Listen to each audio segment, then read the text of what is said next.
saya sampaikan atau poin yang ingin saya sampaikan adalah ketika ilmuwan bahasa ini menguasai ilmu bahasa Arab tadi ya, dengan seperangkat tadi ya alat-alat bantu keilmuannya lah begitu ya.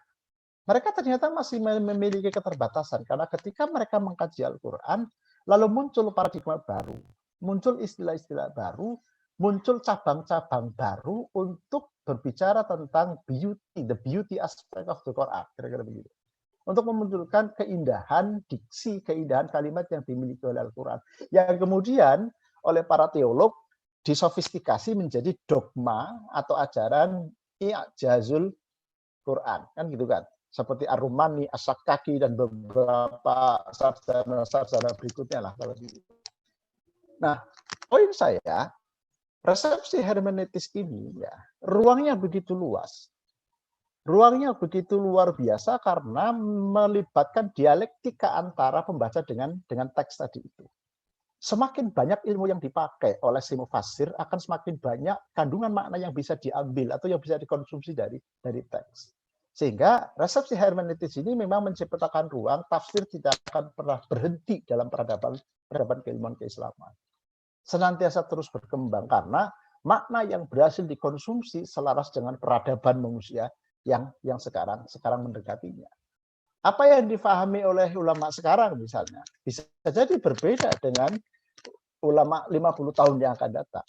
Dan kalau kita lihat kepada generasi-generasi ulama sebelumnya, kita akan temukan sekian banyak perbedaan-perbedaan antar satu generasi dengan generasi yang lainnya.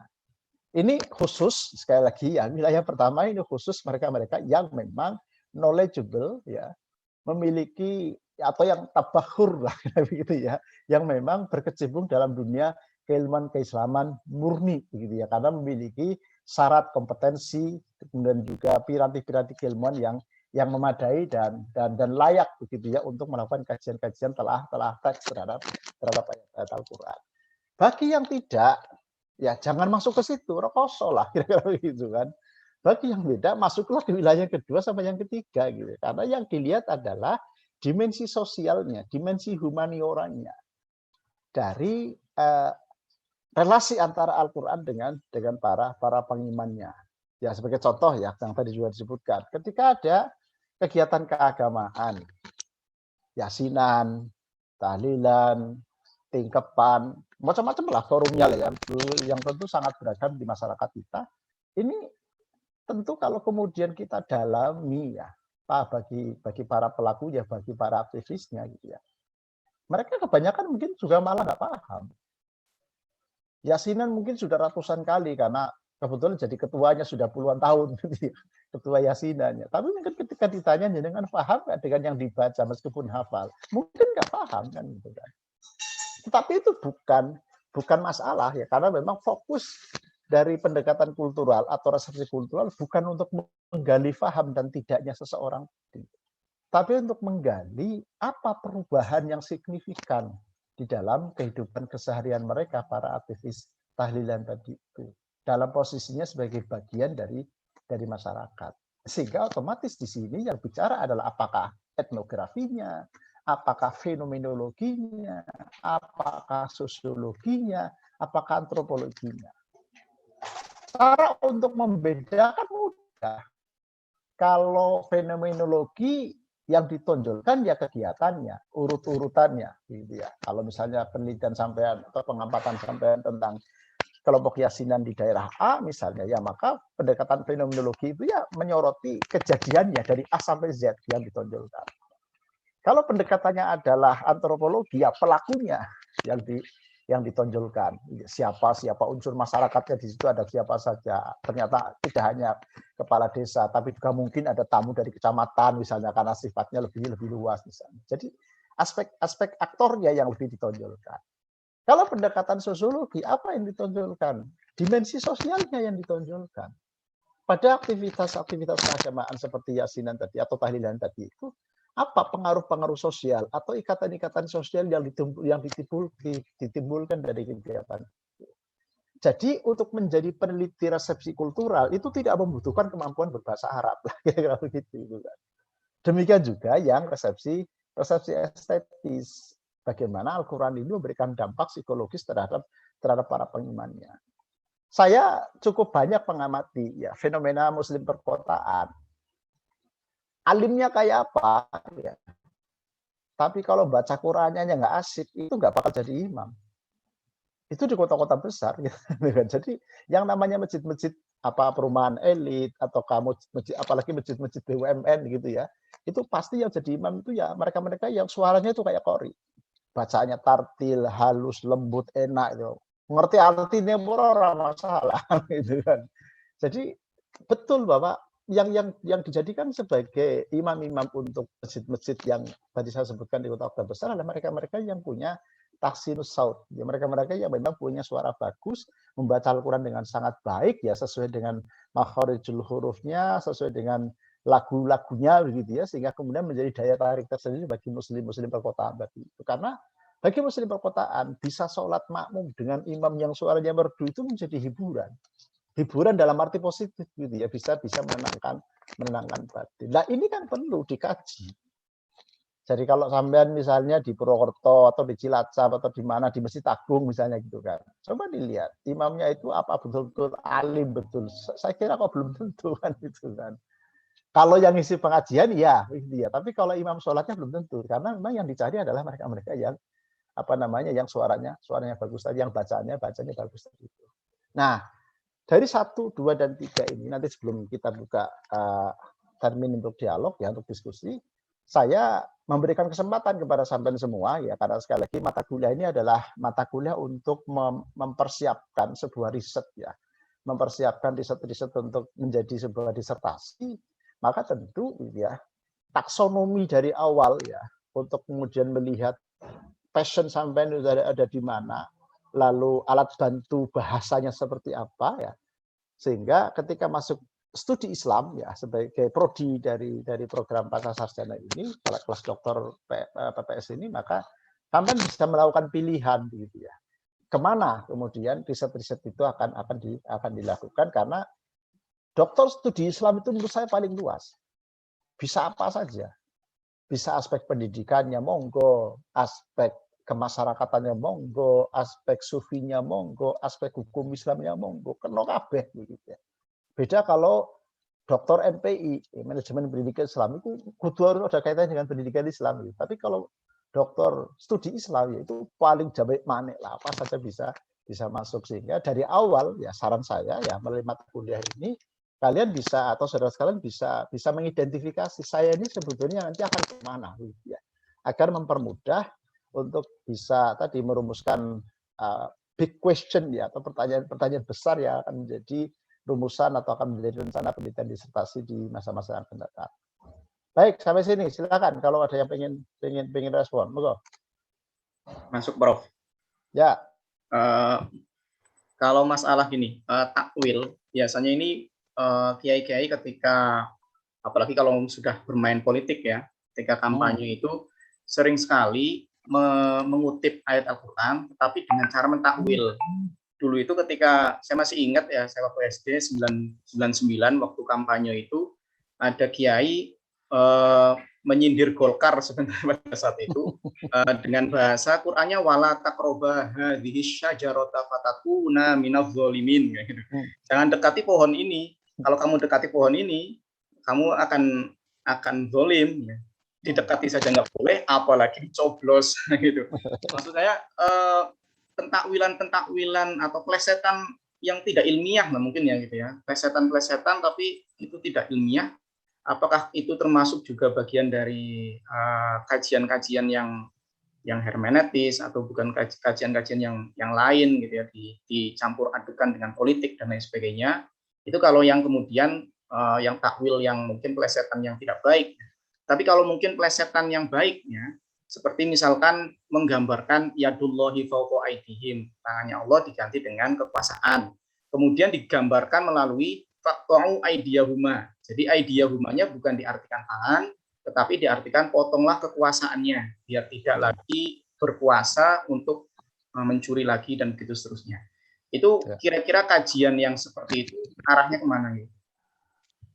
Ya, kalau saya mengambil contoh yang ekstrim ya, bagi yang ekstrim negatif yang positif kalau saya boleh istilahkan begitu. Di kasus tafsir politik gitu ya tadi ya. Kira kalau menurut saya itu tidak perlu menjadi bagian dari kajian tentang takwil gitu ya. Karena kalau kita bicara tafsir maupun takwil itu batas-batasannya sudah jelas. Itu pasti sangat akademis dan rigid dan kemudian ada pertanggungjawaban keilmuan. Itu tafsir dengan takwil. Nah, oleh karena itu sebelum sampai ke sana, begini, saya perlu menjelaskan juga kepada saudara sekalian, prosesi atau pentahapan relasi antara pembaca itu atau relasi antara pembaca dengan Al-Quran, yaitu ada 3 tahap. Pertama adalah membaca atau reading, membaca. Kemudian yang kedua adalah memahami. Memahami bisa membaca terjemahannya, ya, yang sesuai dengan bahasa yang bisa dipahami, atau membaca tafsirnya, yaitu membaca. Lalu yang ketiga adalah menginterpretasi, menjelaskan kembali atau menjelaskan tambahan. Bagi seorang ilmuwan kayak jenengan, ya, ketika berada dalam suatu forum, ya, menghasilkan sebuah pemikiran itu pasti pertama adalah membaca, yang kedua memahami, dan yang ketiga menginterpretasi. Tahapan interpretasi yang kemudian disebut dengan syarah atau penjelasan-penjelasan tambahan. Nah, tafsir dengan takwil itu berada pada ranah itu. Sangat rigid dan sangat taat dengan asas lah kira-kira begitu. Sehingga tidak mengherankan kalau kemudian di dalam belantika ulumul Quran ya, literatur ulumul Quran lah, ditulis oleh siapapun, pasti di sana akan bicara salah satunya tentang syurutul mufassir. Akan bicara tentang qawaidut tafsir gitu ya. Karena ini merupakan rumusan-rumusan dari exercise ya, hasil kerja para intelektual muslim dari masa ke masa yang kemudian dituliskan untuk bisa diaplikasikan ulang, untuk bisa direplikasi ya di dalam konteks zamannya masing-masing. Sehingga mengapa ada syurutul mufassir harus A, harus B, harus C, harus D. Ada beberapa syarat-syarat di sana. Yang ketika kalian membaca itu, lalu kemudian dibawa dalam konteks kekinian, saya ya berpendapat gitu, tidak mungkin sekarang akan lahir seorang mufassir yang sifatnya mustakil atau sendiri atau independen. Yang adalah mufassir kolektif. Karena tidak semua kita gitu ya, apalagi kita bukan Arabofon ya, bukan penutur bahasa Arab sebagai bahasa ibu, kita nggak mungkin punya seluruh kemampuan ya yang disyaratkan di dalam syurutul mufassir. Sehingga yang bisa adalah tim kolaborasi lah kira-kira begitu ya. Nah, itu satu dulu gitu ya, bahwa ketika kita bicara tafsir dan bicara takwil, maka ranahnya adalah ranah akademik di mana di sana pasti ada pertanggungjawaban keilmuan. Tapi kalau hanya sekedar kita memahami atau menafsirkan untuk diri kita sendiri, kira-kira begitu. Jadi seorang ketika dalam suasana tertentu kemudian buka ayat Al-Qur'an lalu baca terjemahnya paham ya, lalu dipakai untuk sendiri, itu bukan tafsir, itu hanya understanding. Itu hanya hasil pemahaman. Apapun hasil pemahamannya sah. Karena itu untuk konsumsi pribadi. Ya, apapun hasil pemahamannya. Nah, terhadap kasus tadi, ketika pentakwilan yadullah aqwaidihim, yadullah itu adalah kekuasaan. Fakta uaidiyahuma adalah kekuasaan tadi juga. Ya. Atau kemudian tadi ada kasus di tahun 90-an di mana asyajarah disitu ditafsirkan dengan lambang parpol tertentu misalnya gitu ya, maka ini tidak masuk dalam kategori takwil maupun tafsir karena itu jelas jauh dari tadi belantika pembicaraan akademik yang tidak mungkin ya ada pertanggungjawaban argumentatif yang bisa dihasilkan ketika dikejar apa landasan melakukan pentakwilan seperti itu. Nah, oleh karena itu menurut saya itu tidak bisa menjadi bahan kajian gitu ya. Yang bisa menjadi bahan kajian begini, perspektifnya bukan ranah resepsi hermeneutisnya, tetapi perspektifnya adalah bagaimana kelompok-kelompok tertentu itu kelompok-kelompok tertentu itu kemudian menggunakan ayat atau menggunakan Al-Quran untuk kepentingannya.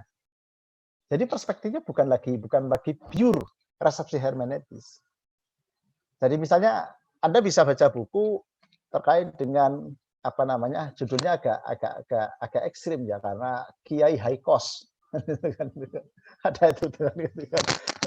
Jadi apa namanya, kiai kelas tinggi dengan biaya tinggi tadi itu kan, kaitannya dengan kontestasi pemilu kan itu kan, pilkada dan seterusnya. Ada seorang penulis yang menulis buku seperti itu, saya pernah baca itu. Jadi isinya adalah nama-nama tadi yang memang kemudian faktanya mereka secara sosiologis bisa dipetakan kan gitu kan.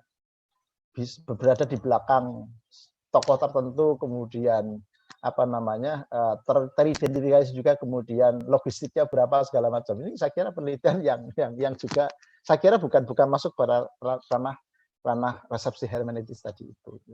Jadi lebih banyak pada aspek apakah itu politisnya, apakah kemudian aspek sosiologisnya ya terkait dengan tadi penggunaan Al-Quran dalam kepentingan tertentu itu. Dan pertanyaannya tentu bukan pada sah dan tidaknya, karena itu memotret fenomena sosial.